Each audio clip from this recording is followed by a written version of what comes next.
오늘 주보에 살펴보신 대로 오늘 처음 새로운 시리즈 설교를 시작합니다. 여러분 7주 동안 주보 3면에 이렇게 나와 있는데요. 교회를 세우는 7가지 단어를 가지고 좀 묵상을 했으면 좋겠다 이런 생각을 했습니다. 제가 이렇게 생각한 이유는 여름에 7, 8월에 지나가는 요 하나님 나라 큐티에 담긴 이 본문들이 저에게 굉장히 유혹적입니다. 그리고 빨리빨리 지나가기 때문에 제가 룻기처럼 욕심을 막 낼 것 같아서 제가 1차적으로는 제 스스로의 욕심을 좀 꺾어야 되겠다는 생각을 했고요. 이번 주 묵상한 요엘서도 너무 막 여기 가슴에 충만한데 이런 욕심 내면 안 되겠다 이런 생각을 했습니다. 그래서 여름 동안에 그건 제 개인적인 사실은 동기고요. 여름 동안에 우리 성도님들이 이 뜨거운 여름을 어떻게 준비하고 보내면 좋을까? 영적인 가을을 열매를 맺기 위한 좋은 준비를 뜨겁게 준비했으면 좋겠다 그런 생각을 가졌어요. 우리가 교회 일원이지 않습니까? 그래서 교회를 세우는 요 7가지 단어를 제가 조금 뽑아내서 구약의 이스라엘 교회, 광야에 세워진 사람들을 우리가 이스라엘 교회라고 부릅니다. 그 교회를 세워갔던 하나님의 초청과 거기에 응답했던 이스라엘 백성들의 삶의 응답, 그 사이의 흐름과 과정을 좀 보면서 우리가 어떻게 교회로서 세워져 가야 되나 이런 생각들을 함께 공유하기를 원했습니다. 그래서 오늘 첫 시간 식사, 모든 시작은 밥이었다 라고 하는 말씀으로 함께 나누려고 합니다. 제사 제도를 허락해 주셨어요. 제사 제도가 5가지가 있었죠. 번제, 두 번째가 뭡니까? 소제, 화목제, 속건제, 속죄제, 이 5가지 제사가 있는데요. 그럼 지금 다 알지 못해도 됩니다. 근데 중요한 건 뭐냐면 이 제도가 왜 만들어졌다는 거죠. 이 제도가 만들어진 이유는 하나님이 우리와 관계를 새롭게 하기를 원하시고 우리가 주님 앞에 나올 때 우리의 삶에 의미가 생기고 희망이 있다는 것을 제사 제도를 통해서 알려주셨어요. 제사 제도는 하나님의 선물입니다. 근데 그 안에 굉장히 많은 하나님의 아주 작은 디테일들이 있어요. 어떻게 나아가도록 의도하셨는지를 봐야 하는데 오늘 그 중에서 화목제의 의미를 좀 살펴보려고 합니다. 화목제는 그 5가지 제사 중에 조금 독특한 특징을 가진 제사입니다. 그래서 그 화목제를 살펴보면서 우리 일상에서 식사와 더불어서 목장에서 함께 목장 모임을 하면 굉장히 중요한 요소 중에 하나가 뭐였죠? 지난주에 전체 강의를 통해서 제가 말씀드렸는데 환영하고 그 안에 밥을 같이 나누어 먹는 것인데 성경적인 의미 안에서 그 밥을 나누어 먹는 것은 어떤 목적이 있는가 이런 걸 한번 살펴보려고 이 말씀을 통해서 첫 걸음을 옮깁니다. 오늘 본문을 통해서 보면 이스라엘 백성이 광야로 부름받아 나왔어요. 시내산에 도착했습니다. 율법을 받습니다. 모세만 받는 것이 아니라 그것은 이스라엘 백성 전체를 향한 하나님의 메시지였죠. 그래서 어떻게 하십니까? 모세가 시내산에 올라가서 하나님의 율법을 받고 백성들의 대표를 불러서 시내산에 언약을 맺고 있어요.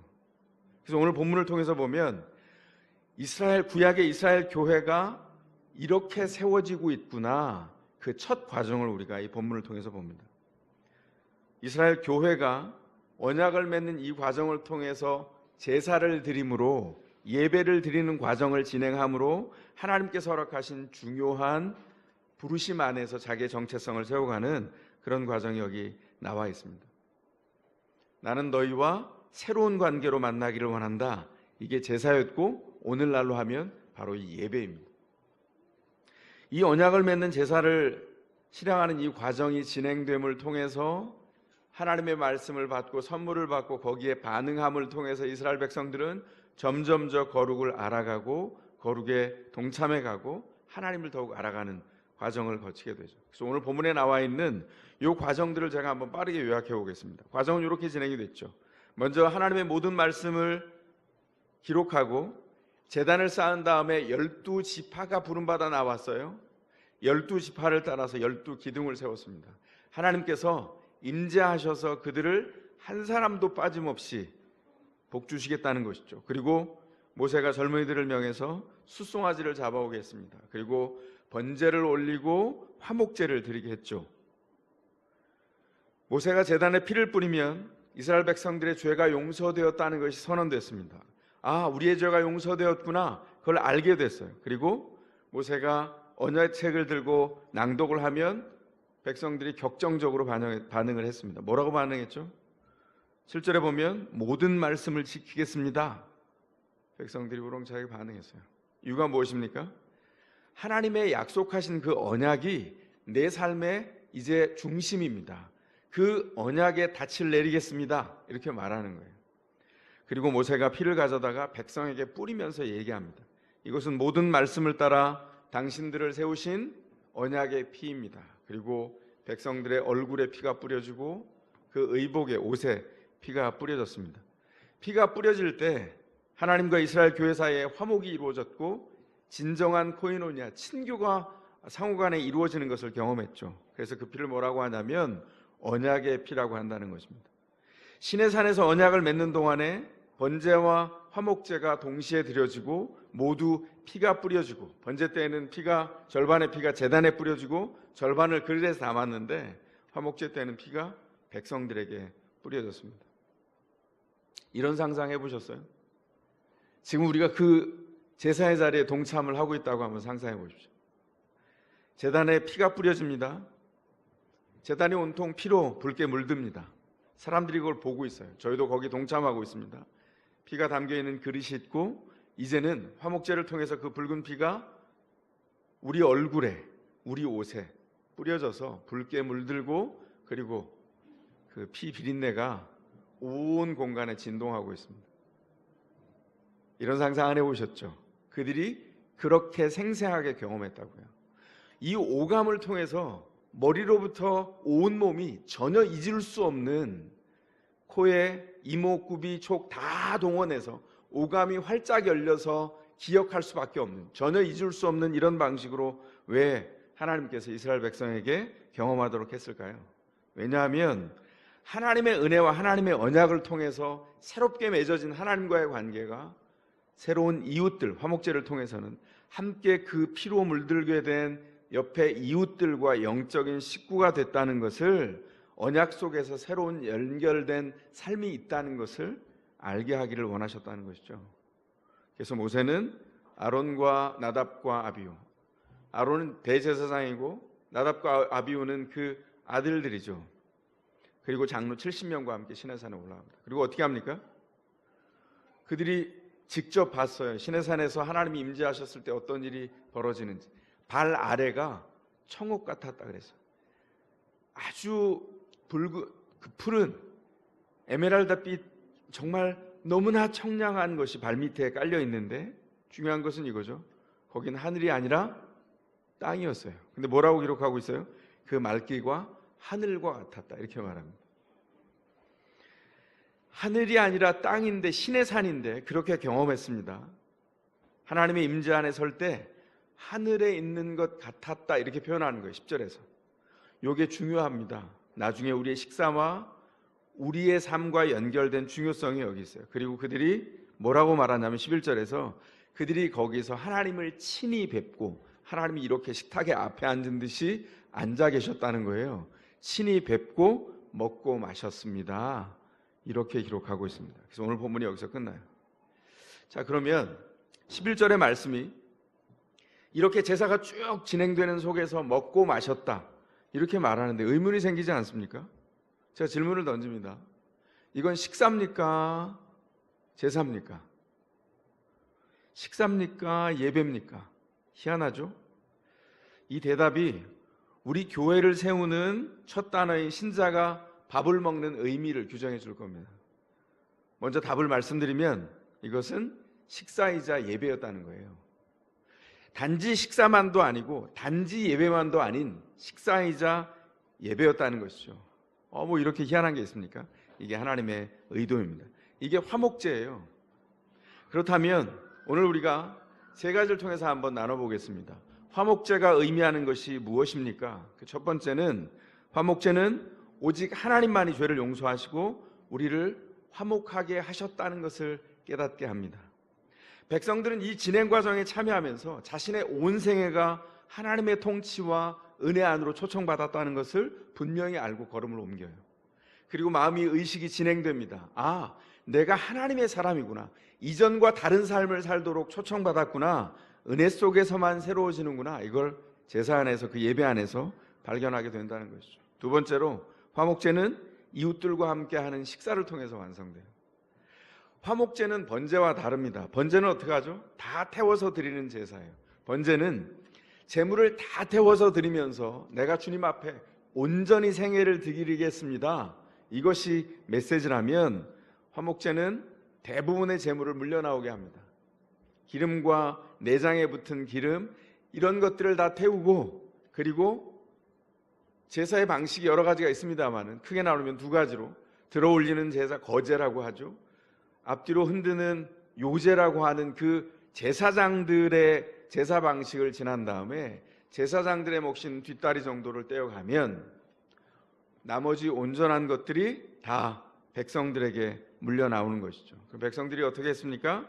백성들은 그날 제사의 성격에 따라서, 감사제는 그날 다 스스로 서원한 것이나 자원해서 드리는 제사라면 그날과 다음 날까지 최대한 이틀 동안, 하루나 이틀 동안 이 제물을 함께 다 먹었다는 것이죠. 참 희한한 제사입니다. 그죠? 이 화목제가 이렇게 발전합니다. 이들이 처음 받았던 시내산에 도착했던 이때가 오늘 본문인데, 40년 정도가 지난 다음에 그들이 모압 광야를 건너서 가나안 땅으로 들어가기 직전에 신명기 27장 6절 7절에서는 이렇게 명령하고 있습니다. 당신들은 다듬지 않은 자연석으로 주 당신들의 하나님의 제단을 만들고, 이게 무슨 말입니까? 다듬지 않은 돌을 쓰라는 것은 예쁘지 않은 돌을 쓰라는 게 아니라, 너희가 주님 앞에 예배로 나아가면서 내 인간의 힘으로 구원을 만들어 가겠습니다. 하나님과의 관계를 새롭게 하겠습니다. 그 어떤 빌미도 허락하지 말라는 거예요. 다듬지 않은 돌, 자연석으로 제단을 만들고 그 위에 번제물을 올려서 주 당신들의 하나님께 드려야 합니다. 또 화목제를 드리고 거기에서 먹으며 주 당신들의 하나님 앞에서 즐거워하십시오. 이렇게 말합니다. 번제와 화목제를 동시에 언급하고 있는데, 주 하나님 앞에서 즐거워하며 거기서 하나님 앞에서 먹으라는 겁니다. 이 고기를 나누어 먹으면서 즐거워하는 것, 이게 화목제의 특징입니다. 이런 의미에서 화목제는 사귐의 제사예요. 하나님과의 사귐이 일어나고 사람과의 사귐이 동시에 일어나는 제사. 그 안에 특징은 뭐냐면 기쁨에 있습니다. 예배가 너무 진지하지 않아요. 여기는 웃음소리가 담겨 있습니다. 명랑함이 이 안에 들어있어요. 함께 식사하면서 관계가 풀어지고, 관계에 막힌 것들이 부서지고 허물어지고 관계가 이루어지는 것까지도 이 안에 들어있다는 것이죠. 이건 교제인 동시에 예배인 거예요. 식사인 동시에 예배였습니다. 이게 어떤 의미를 가지고 있는지 조금 더 입체적으로 한번 상상을 해볼까요? 소를 뒷다리만 빼놓고 물려서 소가 나와요. 그럼 그게 얼마나 많은 분량의 고기일까요? 소 한 마리가 다 커지면 평균적으로 550kg에서 600kg 정도가 돼요. 근수로 따지면 920근에서 한 1000근 가까이가 됩니다. 어마어마한 양의 고기가 나오는 것이죠. 그걸 어떻게 한다고요? 그 고기를 혼자 먹는다고요? 있을 수 없는 일이죠. 아우 아까워, 우리 가족끼리 먹는다고요? 있을 수 없는 일입니다. 왜냐하면 이 제도는, 화목제는 제물로 드린 데서 제사가 끝나는 것이 아니라, 예배가 끝나는 것이 아니라, 그 제물이 물려져 나와서 감사제로 드렸다면 그 제물에 드려졌던 그 대부분의 고기, 물려나온 고기를 함께 나누어 먹어서 끝나야 예배가 하나님 앞에 연락되고 하나님께 받아진 예배가 된다는 거예요. 아주 희한한 방식의 예배입니다. 그래서 어떻게 했을까요? 서로 마음을 열고 잔치를 베풀라고 주신 제사예요. 아주 독특한 제사죠. 즐겁게 교제가 일어나지 않으면 제사가 완성되지 않습니다. 만약에 감사제로 드리고 고기가 물려 나왔는데, 내가 그 사람하고 관계가 너무 끔찍하게 사실은 단절돼 있어요. 근데 저 사람들이 와야, 다 먹어야 이게 완성이 되는데 이걸 옆 동네까지 불러야 돼? 참 쉽지 않네 진짜. 그냥 먹다 남으면 내일 먹지. 이러면 안 된다는 거예요. 어떻게 하라고요? 그걸 다 부르라는 거예요. 관계가 소원했던 사람, 심지어는 왼수처럼 나빴던 사람 모두 할 것 없이, 있잖아, 오늘 내가 화목제를 드렸는데 자네가 좀 와야 되겠네. 이렇게 다 불러서 한 식탁에 둘러앉아서 그걸 잔치처럼 다 먹어야 이 제사가 완성이 돼요. 뭘 하라는 명령입니까? 너희가 정말 하나님과의 관계가 회복되어서 새로운 믿음 안에서 하나님 사랑합니다 라고 했다면, 이제 실제로 너희의 삶이 이웃들과 연결되어서 그들의 삶을 축복하고 연결되기까지 너희가 나아가지 않으면 너희는 하나님을 믿는다고 말해서는 안 된다. 화목제에 이런 메시지가 담겨 있습니다. 그래서 정말 누구더라도 상관이 없어. 사이 안 좋은 사람까지 다 열어서 데리고 와야 돼요. 그러면 사이 안 좋은 사람이 왼수가 될 때까지 있겠습니까? 왜냐하면 화목제를 통해서 한 사람만 해요. 또 다른 사람이 화목제를 드리죠. 그러면 동네 잔치가 돌아가면서 계속 있는 겁니다. 화목제는요, 참 희한한 것은 소와 양과 염소로만 드리게 했어요. 제물이 비둘기가 빠졌습니다. 왜 빠졌을까요? 비둘기는 물려 나와서 함께 나누어 먹을 고기 양이 안 돼요. 화목제는 철저히 하나님과의 관계가 회복된 사람들이 이웃과의 관계를 새롭게 하라는 우리의 정체성을 향하여서 주신 제사예요. 그런 예배입니다. 그래서 이웃들과 맡긴 것이 다 없어지고 우리를 사랑케 하신 것이 무엇인지를 분명히 알게 하시는 제사, 그 예배가 화목제였다는 것이죠. 세 번째로 화목제는 예수님이 기념하라 명하신 성만찬을 통해서 확증됐습니다. 마태복음 26장 26절에서 28절에 이런 말씀이 있죠. 그들이 먹고 있을 때에 예수께서 빵을 들어서 축복하신 다음에 떼어서 제자들에게 주시고 말씀하셨다. 받아서 먹어라. 이것은 내 몸이다. 이게 첫 번째, 그러니까 맨 처음 성만찬이 제정됐던 제자들과 함께 나왔던 식탁에서 있었던 일입니다. 그리고 그 떡을 나누어 주시면서 그 떡이 상징하는 은유, 그 은유를 받아 먹었어요. 그게 뭡니까? 예수님이 찢으신 몸입니다. 그리고 또 잔을 들어서 감사 기도를 드린 다음에 말씀해 주셨습니다. 모두 돌려가며 이 잔을 마셔라. 이것은 죄를 사하여 주려고 많은 사람을 위하여 흘리는 나의 피, 곧 언약의 피다. 이거 울림이 좀 있죠. 아까 우리 본문에서 뭐라 그랬어요? 이것은 피를 뿌리면서 이것은 영원한 언약의 피다 이렇게 말씀하셨는데, 그 피가 예수 그리스도의 피 흘림을 통하여서 이제 단번에 완성된 화목제의 제물로 드려진다는 것을 우리에게 말씀하고 있는 겁니다. 그래서 성만찬은 화목제 완성이신 예수 그리스도를 기념하라는 명령이에요. 주님이 스스로 화목 제물이 되셨어요. 아까 말씀드린 이 5가지의 제사, 번제, 소제, 화목제, 속건제, 속죄제 중에서 화목제만, 이 세 번째로 언급된 이 화목제만 제물을 물려서 나누어 먹는 그런 초대가 이 안에 들어있어요. 예수님이 살과 피를 나누어 주시면서 이것이 너희를 향한 언약이다, 나의 몸이다, 내 피다 이렇게 말씀하셨어요. 이걸 물려받아서 떡과 포도주에 참여하도록 제자들과 이후에 교회들을 다 초청해 주셨습니다. 근데 이게 한번 생각해 보세요. 당대에 먹었던 제자들이 얼마나 충격적이고 당황했을까요? 왜냐하면 유월절 제사가 원래 유월절의 구원의 의미를 새롭게 하기도 했지만 화목제물인 그리스도의 일하심 안에서 이 제물을 받았다면 제자들 이거 받기 어려웠을 겁니다. 왜냐하면 이 사람들 다 유대인이었잖아요. 12 제자들이 다. 유대인들에게 평생 태어나면서 몸에 자리 잡은 습속이 뭐죠? 율법을 지키는 규례를 분명히 아는 거예요. 레위기 17장에 뭐라고 얘기했습니까? 피째 먹지 말라, 피를 먹지 말라고 했단 말이에요. 근데 뭐라고 했다고요? 잔을 주면서 은유로 이렇게 말씀합니다. 모두 돌려서 마셔라. 이것은 너희를 위해서 흘리는 나의 피다. 의미가 달라졌을 뿐만 아니라 이제는 예수 그리스도를 통해서 새롭게 초청된 새로운 진리 가운데 참여해야 된다는 것을 알려주신 거예요. 아주 충격적인 비유입니다. 제자들이 안 되는데요 라고 말한 사람이 아무도 없어요. 이 새로운 질서와 세계 안으로 초청받아서 아멘 하고 들어갔어요. 물론 그것을 처음 받을 때는 그 의미가 뭔지 몰랐습니다. 화목제가 그리스도의 죽으심을 통해서 어떻게 이루어졌는지 몰랐어요. 우리는 이 화목제를 기념하는 성만찬을 할 때 뭘 묵상하죠? 아마 저만 그랬는지도 모르겠어요. 떡과 잔을 받을 때마다 주님의 죽으심을 계속 생각하고 비장한 마음이 생기고 슬프죠. 그리고 보통 우악 순환받는 것만 계속 보여주시기도 합니다. 그런데 화목제물의 완성이 이 안에 들어있기 때문에 이것은 정말 십자가에서 죽으신 예수 그리스도의 은혜를 뜻할 뿐만 아니라 모든 사람을 위해서 화목제물이 되신 예수님의 기쁨도 이 안에서 기억하고 같이 공유해서 나눠 가져야 된다는 것이죠. 사도 바울이 그래서 이렇게 말합니다. 성만찬을 통해서 예수님의 죽으심만 묵상하지 않고 내가 너희를 사랑한 것 같이 너희도 서로 사랑해라 라고 하는 정신도 성만찬에서 공유되고 나누어져야 하는 것을 얘기해요.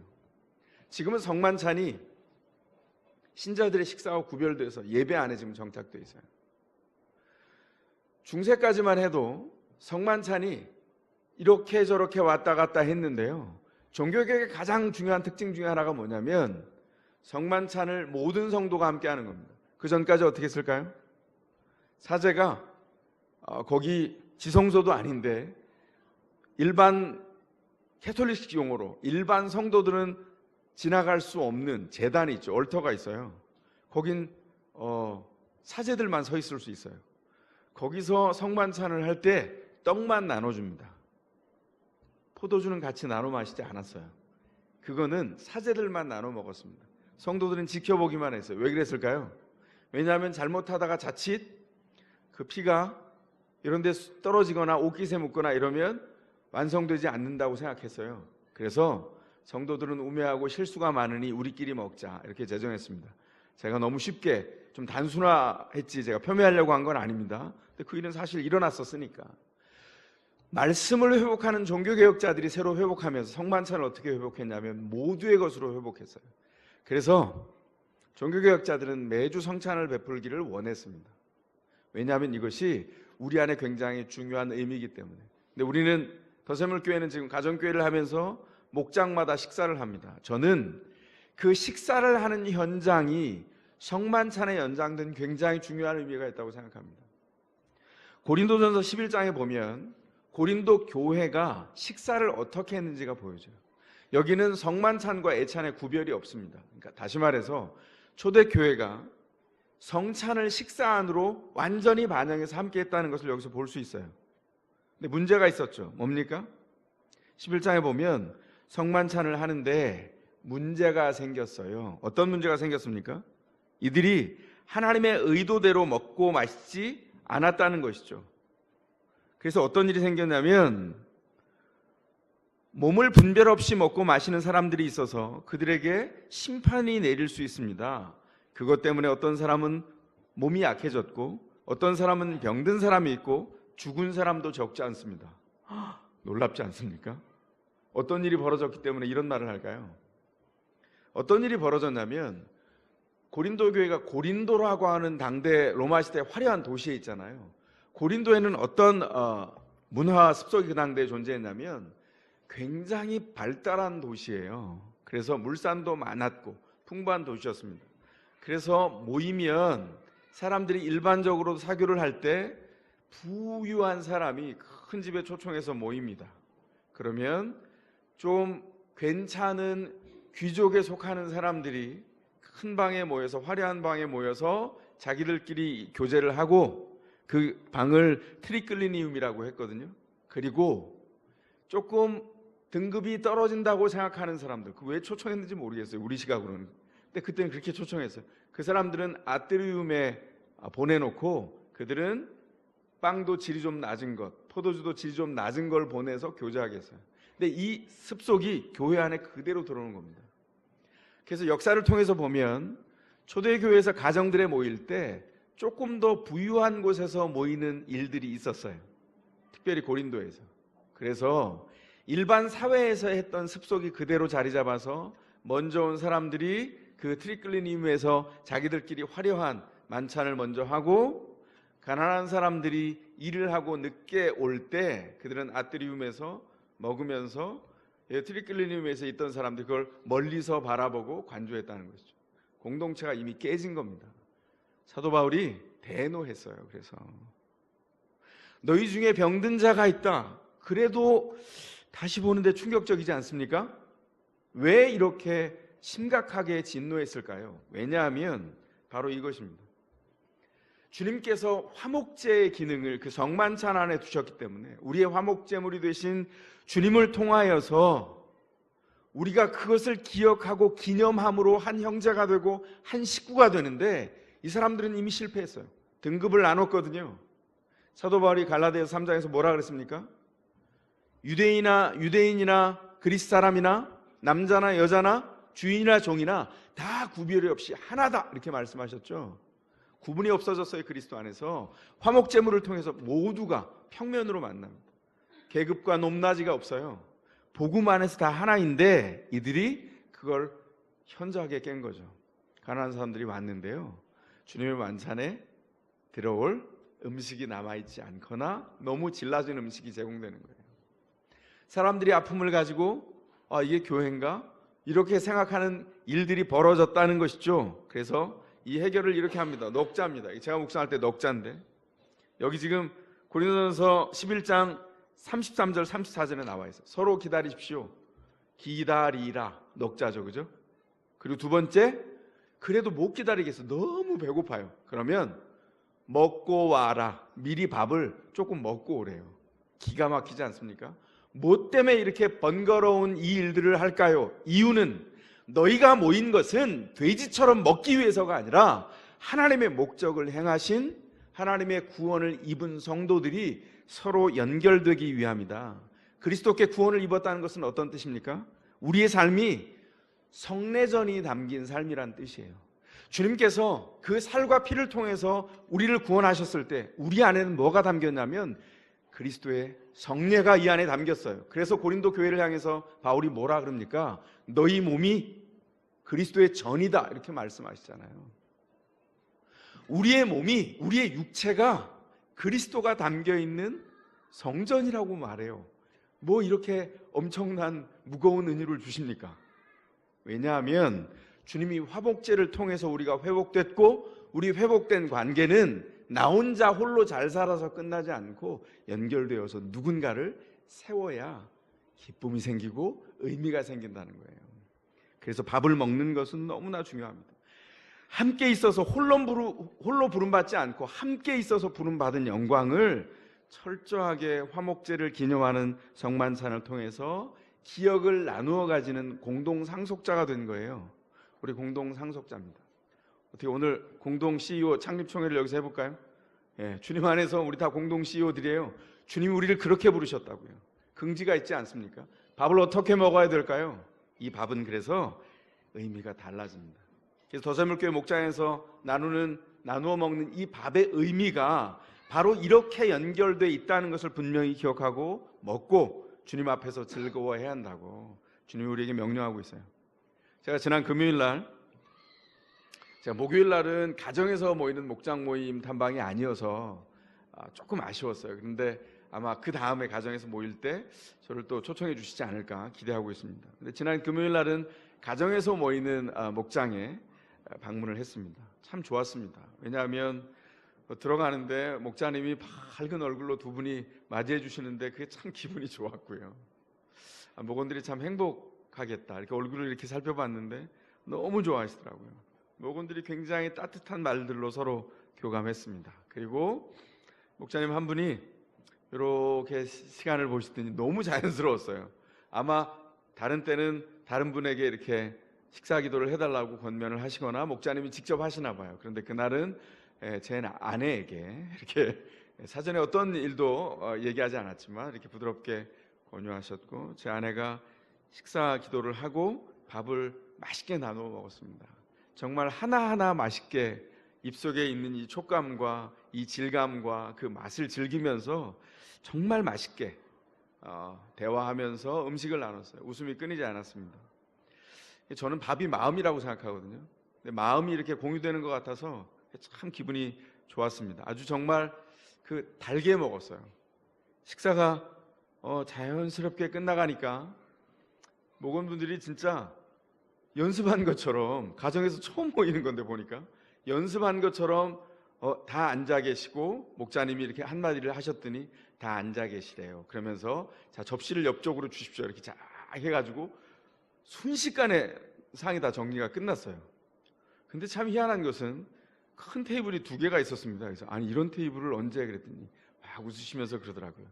이전에 제가 목자를 하면서 작은 상에서 했었는데 불편하더라고요. 그래서 큰 상을 2개를 준비하셨어요. 그걸 붙여놓으니까 이만큼 다 한꺼번에 모일 수 있었는데, 이걸 물려나갔더니 그 다음이 참 깜짝 놀랄만 했습니다.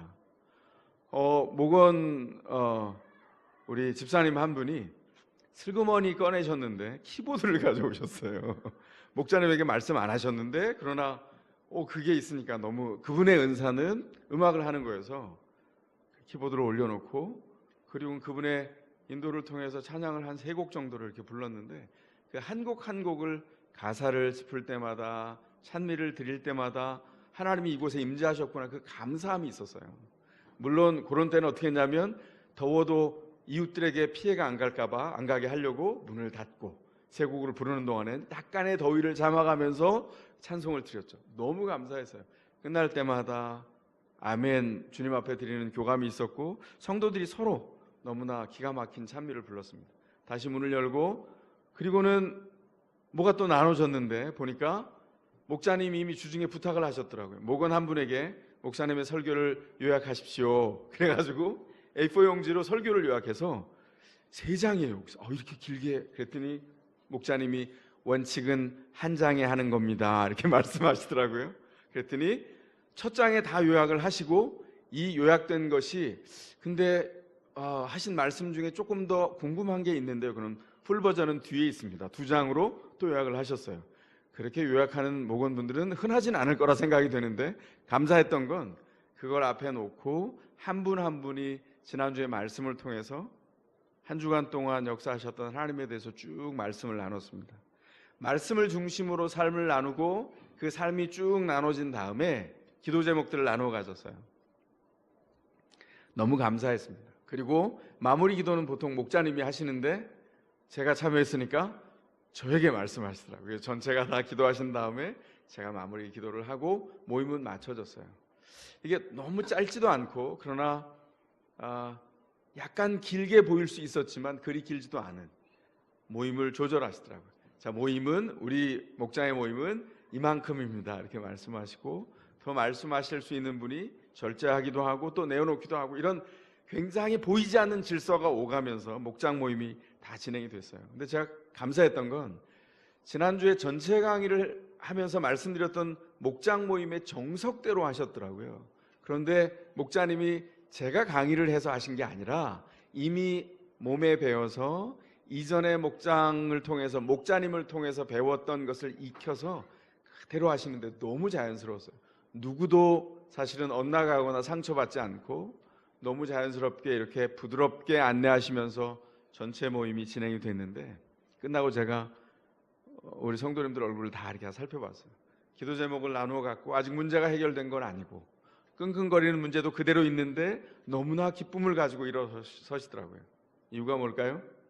주님께서 임재함과 함께함과 우리의 중심된 말씀을 통해서 공유된 것이 있었어요. 식사를 통해서 우리가 발견하는 게 무엇입니까? 우리를 함께 밥 먹는 영적인 식구로 불렀다는 거예요. 식사는 대단히 중요합니다. 식사하는 동안에 그러면 주님이 양식을 주셨죠, 아멘 이러고 먹습니까? 아니에요. 즐거워하는 동안에는 아니 이게 뭘로 했는데 이렇게 맛있어요? 뭐 이런 거 해야죠. 이런 거 굉장히 중요합니다. 평소 식사 때도 그러지 않습니까? 저는 저희 어머니가 본인의 이제 나이 드신 다음에 사명은 김치를 자녀들에게 담궈주는 거다 이렇게 생각하시기 때문에, 김치를 담그시는 날은 제가 긴장해야 되는데 어느 날 아침에 제가 긴장 안 한 날이 있어요. 근데 바로 그 전전날 김치를 담궈서 이제 처음 식탁에 올려놓으셨거든요. 어머니는 제 반응을 듣길 원하셨어요. 그래서 이렇게 먹으면 어우 어머니 김치가 맛있는데, 늘 맛있는데 늘 맛있어도 표현은 계속해야 돼요. 이게 형제들이 못하는 거죠. 계속 해야 되는 거죠. 근데 그날 제가 다른 생각을 하느라고 입에 넣었는데 딴 생각을 하느라고 반응을 안 했어요. 근데 어머니는 인내심의 한계가 온 겁니다. 저 녀석이 대답을 안 하고 있네, 이렇게. 그러시다가 나중엔 한마디 하셨어요. 공중을 향해서 이렇게 말씀하셨습니다. 아유, 이번엔 김치가 맛이 없구나, 이렇게 말씀하셨어요. 그래서 제가 정신이 차려졌습니다. 어머니 무슨 말씀이세요? 김치가 너무 맛있습니다. 그날 아침은 제가 김치를 2배를 먹었습니다. 무엇을 위해서인가요? 우리가 교감하는 동안에 그 사람의 생애가 연결된 것들, 그 사람이 함께 담겨있는 기억들, 이런 것들을 공유하는 것이죠. 밥은 마음이 담겨서 나왔으면 다 맛있는 거예요. 그죠? 다 성찬입니다. 그래서 목장 안에서 식사가 나눠질 때, 첫 술을 뜰 때부터 우와, 이렇게 오감의 기쁨을 입으로 다 표현해야 돼요. 아셨죠? 처음에 쑥스럽습니다. 저도 그랬어요. 정말 죽을 것 같았는데 하다 보면 됩니다. 근데 진짜 맛있지 않아요? 너무 맛있더라고요. 뭐가 맛있냐면 성도들을 연결하신 그 은혜가 맛있고요, 그 은혜 안에서 연결된 성도들이 그 은총 안에서 서로 기뻐함이 맛있잖아요. 맛깔스러운 겁니다. 그래서 시름을 내려놓고 밥을 나누어 먹는 동안에 우리가 그 기쁨 가운데 빠지는 거예요. 와, 맛있다. 작아 보이는 그 일들 안에 하나님이 이렇게 깊은 기쁘심으로 우리 가운데 함께 하셨어요. 목장들이 이렇게 다 진행이 됐습니다. 목원들이 다 적극적으로 호응하고 끝나고 나서 조금 돌아오면서 가슴이 묵직하고 좋은 거예요. 그리고 기도 제목들을 생생하게 볼 수 있어서 감사했습니다. 목자님들 초청해 주시면 가겠습니다. 너무 감사했던 건 서로 만난 지 얼마 안 됐어요. 우리가 전체에서 모이고 목장으로 조직한 지 3개월밖에 안 됐습니다. 이제 만나신 지 얼마 안 되신 거예요. 그런데 정말 10년쯤 만난 사람처럼 서로 배려하고 정말 친근한데 무례하지 않고, 이게 전 중요하다고 생각하거든요. 친근하면 무례해집니다. 그런데 친근하면서 무례하지 않은 게 중요해요. 근데 친근하면서 무례하지 않더라고요. 그래서 정말 감사해서. 그래서 돌아오면서 주님께서 이 식구들을 이렇게 단단히 연결해 주셨구나. 그래서 식사를 나누는 동안 애찬을 통해서 주님이 우리 가운데 어떻게 역사하셨는지를 기념하게 된다는 것이죠. 너무 감사했습니다. 사도행전 2장 46절 47절은 이렇게 증언합니다. 그리고 날마다 한 마음으로 성전에 열심히 모이고, 초대교회 성도가 그랬다는 겁니다. 집집이 돌아가면서 빵을 떼며 순전한 마음으로 기쁨의 음식을 먹고 하나님을 찬양하였다. 그래서 그들은 모든 사람에게서 호감을 샀다. 주님께서는 구원받는 사람을 날마다 더하게 해주셨다. 놀랍지 않습니까? 집집이 돌아가며 순전한 마음으로, 우리로 하면 밥을 나누어 먹었다. 초대교회가 핍박이 이루어지는 상황인데 이들은 어떻게 기쁘게 먹었을까요? 왜냐하면 핍박의 상황보다 더 중요한 상황이 그리스도께서 우리에게 허락하신 구원이고, 구원 가운데 연결된 성도였다는 거예요. 사도행전에 보면 그 성도들이 서로 교제 악수를 하는 장면이 나옵니다. 그거 우리 그냥 간단하게 지나가는데 우리 지금은 다 악수하잖아요. 초대교회가 교제 악수를 나누면 목숨을 서로 나누어 가졌다는 뜻이에요. 왜냐하면 그를 공동체 안에 받아들이면 그가 만약에 변절자이거나 아니면 로마 제국의 끈앞불이거나 간첩처럼 들어온 사람이라면 그 공동체는 그 다음으로 끝나는 거예요. 다 죽을 수 있습니다. 교제 악수를 했다는 건 이제 우리가 목숨을 함께 나누어 가진 영적인 공동체라는 것을 의미해요. 오늘날 교회가 그 일들이 회복되어야 됩니다. 어떻게 순전한 기쁨이 가능했을까요? 마치 정말 폭풍 한가운데서, 지난번에 폭풍 올 때 바닷가 뉴스에 사진을 보여주는데 기가 막히더라고요. 정박된 배들이 서로 닫혀 묶여 있어서 큰 폭풍이 와도 깨지지 않고 부서지지 않는 것처럼 그리스도가 우리에게 주신 구원의 닻을 내리고 서로 연결되어 있어서 큰 폭풍 안에서도 살찢고 피 흘리신 그리스도의 구원을 기억하면서 함께 밥을 나누어 먹고 교제가 이루어지고, 초대교회가 하나님을 중심으로, 그리스도를 중심으로 삶을 온전히 주님 앞에 두겠다는 거죠. 예수의 죽으심과 부활이 중심이었고, 그것을 나누어 먹는 만찬을 통해서, 식사를 통해서 우리가 하나로 연결된 식구라는 것을 발견하게 됐다는 겁니다. 그게 힘입니다. 그래서 우리는 어떻게 해야 됩니까? 모든 하나님의 축복의 시작이 식사였어요. 예배였고 식사였습니다. 우리도 성례전에 몸을 입고 그리스도의 구원을 입어서 식사하며 주님을 예배합니다. 식사하며 성도를 품습니다. 막힌 담을 허물고 그리스도의 온전한 은총을 담아냅니다. 그러므로 여러분이 이 빵을 먹고 이 잔을 마실 때마다 주님의 죽으심을 그가 오실 때까지 선포하는 것입니다. 고린도전서 11장 26절에 이렇게 말씀합니다. 함께 밥을 먹고 교제를 하는 일을 소홀히 한다면 삶의 중심에 우리를 화목케 하신 그리스도의 죽으심과 부활을 놓치게 되는 거죠. 그래서 어떻게 해야 된다고요? 열심히 밥 먹어야 됩니다. 목장은 밥을 해야 합니다. 밥을 같이 나눠 먹어야 합니다. 그래야 목장입니다. 왜냐하면 그것은 우리에게 이루어 주신 구원을 확증하고 기억하고 재확인하고 함께 연결되는 과정이기 때문입니다. 그래서 밥을 같이 나눠 먹지 않으면 쉽게 힘을 잃습니다. 그래서 목장은 열심히 모여서 밥을 나눠 먹어야 돼요. 기억해야 합니다. 그리고 기도합니다. 목장 모임에서 가정교회가 기도를 놓쳐버리잖아요. 그럼 목장이 아니에요. 목장의 가장 중요한 특징이 뭐라고요? 기도가 응답되는 곳이라고요. 왜냐하면 하늘의 사람인 동시에 땅의 사람이기 때문입니다. 이 사실을 잊어버리면 안 돼요. 하나님의 임재 속에서 하늘을 경험합니다. 출애굽기 24장 오늘 본문 안에서 나와 있는 것처럼 그 지도자들이 주님 앞에 나아갔을 때 그 임재 안에 시내산에 하나님이 거기 좌정하셨는데 그 발 아래가 청옥 같았어요.